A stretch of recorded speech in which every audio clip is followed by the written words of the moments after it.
Even in today's world of modern conveniences, it's still actually really, really important for us to prepare for the winter. It's important for our soul, it's important for our sanity. And today's video is going to share with you 3 reasons why it is so important, and it might even help you to love the winter just a bit more. Stick around to the end because I have a very special tool that I think is going to really help you to love the winter. Welcome to the channel. I'm Kim Marie and I am a women's empowerment coach. This channel is all about empowering women to be the best of who they are, to find that empowered woman within them. And we all know that she's there.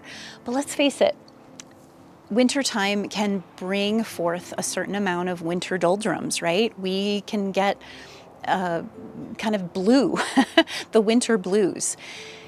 Gone are the days when we used to have to prepare for winter. We had to do our knitting and our wood chopping and really be prepared for the long winter ahead, right? Now it seems that perhaps only squirrels or other animals need to do that kind of thing.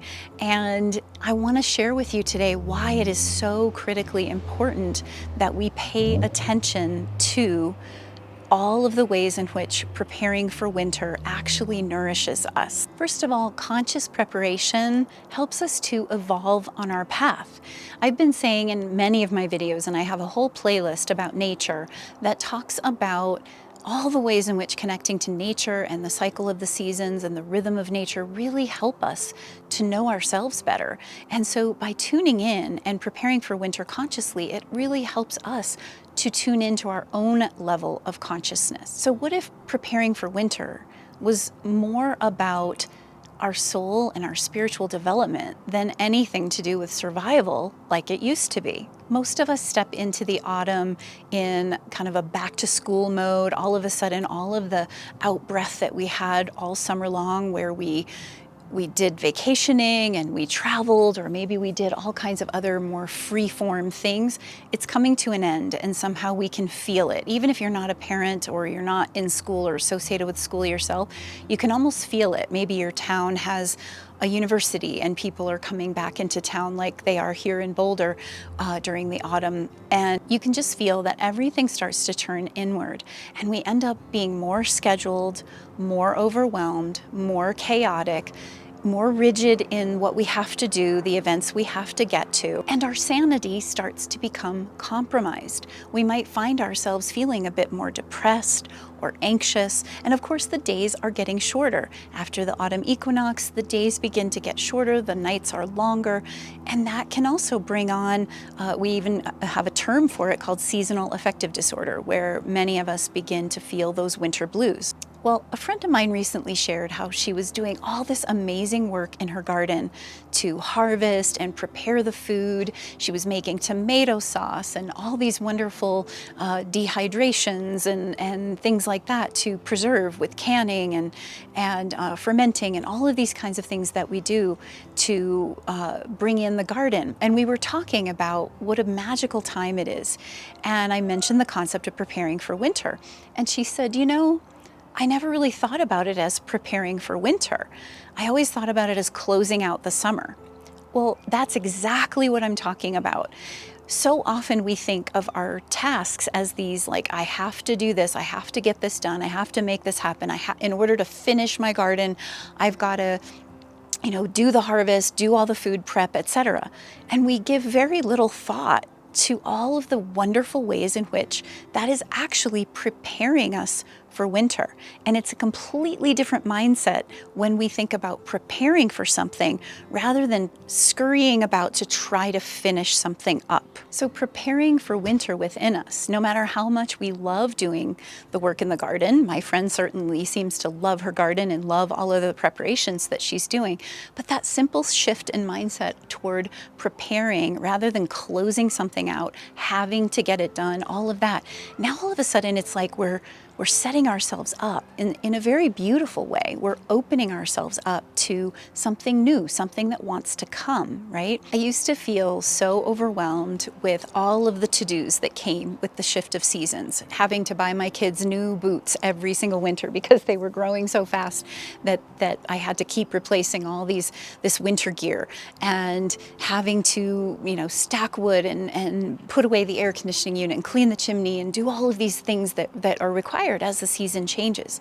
But now I can look at those tasks as tasks of preparation, opportunities for me to live into the change of the seasons and reflect upon how that's living in me. Now, stacking wood actually feels very nourishing. Like, I know the sweet smell of this wood is going to burn in my wood stove and warm me and my family for the entire year. I love stacking it. It's great exercise. It's a wonderful way for me to step into the new season. When I put away the air conditioning unit, I think about the added light that comes because I'm taking it out of the window. It's just a simple window unit. And now all of a sudden I have more light and more openness. And I'm so grateful for the cooling that it offered me during the year, during the hot summer days. When I am cleaning the chimney, it's like I'm cleaning up everything that was burned out, from the prior year, everything that was let go of, and releasing it to make room for new things to be burned out and let go of, because that is part of what this shift in seasons is all about. We're shifting, we're transitioning. The leaves are going to fall.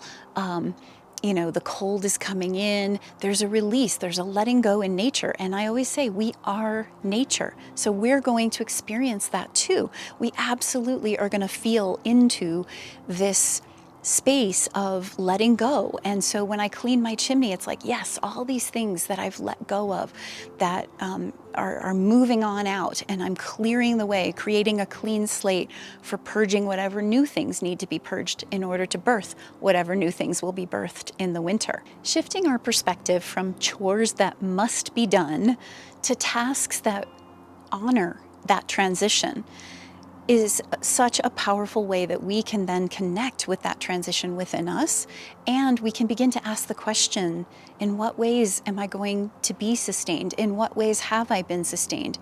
How am I showing up? What is the bounty in the garden that I've harvested? What is it going to provide for me for the winter? How is Mother Earth sustaining me? And this brings me to the next reason, aside from this concept of helping us to evolve more consciously.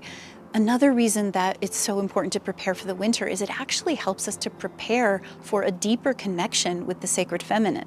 And this is something we desperately need. Now, if you stop and think about it for a minute, we have pushed away the feminine on so many levels, including winter. How many people do you hear talking about, oh, it's so cold, I hate the winter, I don't like any of this, and it kind of makes me sad in a way. I understand it because I know how powerful sunlight is for our mood and all of that.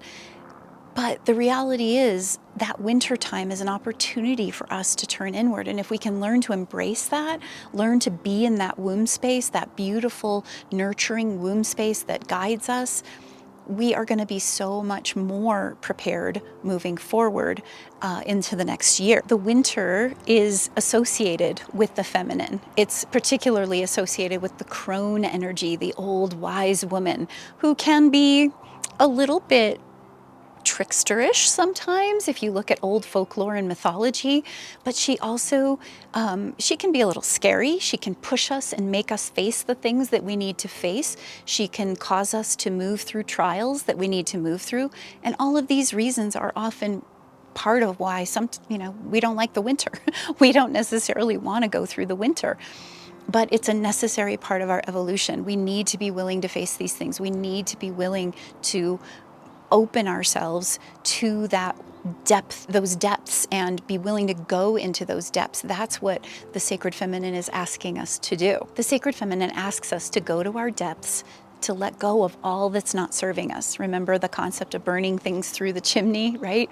It's an opportunity for us, and we will go on this journey through the autumn and into the winter for the sake of this purification, this purging, this releasing that we all need to do just as nature needs to do it. Preparing for winter is a time when our dream life often opens up more and we begin to have more active dreams and connect more with this ethereal realm, and we might get more messages even for our soul. I love to journal a lot during this time, lighting candles, opening myself up to whatever wants to come, cozying up with a sweet, warm blanket and journaling or meditating. In that space, I can jot down everything that's coming up for me. I can open up to what's working, what's not working, and journal through that process. And this is one of the biggest reasons I have created my Sacred Nights of Winter journal. Now there is a link in the description. I want you to be sure to check it because you will not want to miss that. And this year's journal theme is connecting with the sacred feminine. Every year there's a new theme. The page, the link in the description will describe all the details to you, but this is a special journal that actually takes us from December 24th through January 6th, the deepest, darkest nights of winter, allows us to slow down, allows us to tune into what wants to come. So part of preparing for winter will be to get your Sacred Nights of Winter journal and be sure that you have that to be able to enjoy. And I'm telling you, it changes lives. It changed my life when I started doing it. It makes such a difference to tune in consciously to this time of year and open yourself up to what wants to emerge. But I have had many people even say they no longer get those winter blues, the depression that comes after the Christmas, letdown, so to speak. Everything begins to change when we can tune in consciously using tools like our journaling and being conscious of this preparation for winter. And when you get the Sacred Nights of Winter journal, you will be invited to join my Sacred Nights of Winter Circle, which is actually a private group within my Inner Wisdom Circle free community. And in the private group, you'll see that there are some extra special channels and information that I'm going to be offering an oracle card drawing every night of the Sacred Nights. I offer added teachings and videos in there to help guide us through those Sacred Nights. And I will definitely be putting a lot of things in there from now until the Sacred Nights begin. So be sure to join the group and get your journal. Another reason it's so important to consciously prepare for winter is that it actually puts us in touch with gratitude and reverence. So much has happened for us during the course of the year, and so rarely do we pause to look at what has happened. When we can stand in a state of reverence, looking at where we've been and contemplate where we're going, opening ourselves up to the harvest that is within us, right? We've been harvesting the crops and the gardens in the outer world, but we also have an inner harvest that we want to pay attention to and notice. Who have we become? Who are we becoming? What is changing? What is being let go of? What do we need to cultivate, right? What kinds of practices might we need to do? This is a beautiful opportunity to pause and celebrate how far we've come. Be grateful, so deeply grateful for all that we've gained, and cultivate that reverence within us to honor the purpose, the meaning, the deeper essence of this time of year and everything that's happening for us. Inevitably, we also see things that we have to let go of. And that can be difficult. Sometimes it can be hard to access that gratitude and reverence when we feel like, oh my God, so much is changing. Everything is shifting. Things are falling apart. We may feel that way. I'm sure we've all had years like that, periods of time like that, maybe multiple years or multiple weeks or multiple months. It happens in all of our lives. It happens in nature. It happens with the cycles. So we can ask ourselves, again, what are we letting go of? And then maybe be grateful for what it did for us while it was part of our lives. Maybe there are some old stories we have to let go of, or protector archetypes that were protecting us when we were a child and needed to do that, and we can be grateful and revering of them. But we know that they're not what we need anymore. It's time for us to take the reins and step into a new way of being, a new way of showing up. In honoring everything that's come, my inner harvest, and then also everything that needs to be let go of and really being grateful for it, I began to appreciate every detail of this changing time. I began to appreciate the simple things like a warm cup of chai that I start to prepare during this season of preparing for winter and cozy up with on my couch under a warm blanket, maybe reading some oracle cards or journaling in preparation for my day and honoring the later rising sun as it rises for the shorter days that are ahead. I might enjoy looking at my favorite sweaters as I put them into my drawers and rearrange my clothing to prepare for a new need that arises as the season changes. All of these things I began to be feeling so grateful for and revering and just honoring all that I have, all that I'm given, all that I'm capable of, and even all that I have to let go of. We won't regain connection to the sacred feminine without pausing to be grateful, without that reverence. I remember an Indigenous elder saying to me, talk to her. Talk to Mother Earth. Every time you go outside, say hello. Speak to the creatures, speak to the plants, speak to the trees. Talk to her, speak to the stars, the sun that rises. Be so grateful for it.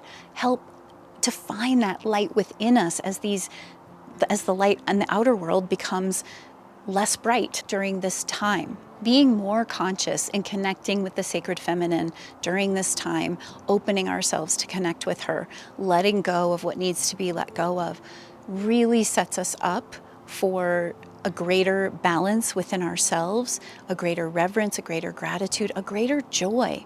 And I really hope that you'll consider this idea of preparing for the winter in a way that maybe you've never thought of it before. No, we don't have to chop wood. We don't have to, harvest all the food. We get a grocery store to go to, but that doesn't mean there is not the need for that preparation on a deep soul level that I promise you, if you start doing it more consciously, will absolutely help you preserve your sanity during this time, whether it's the hustle and bustle of the holidays, the crazy family gatherings, the busyness of school and all the activities, or simply navigating the added darkness and dreariness that may have been difficult in prior times.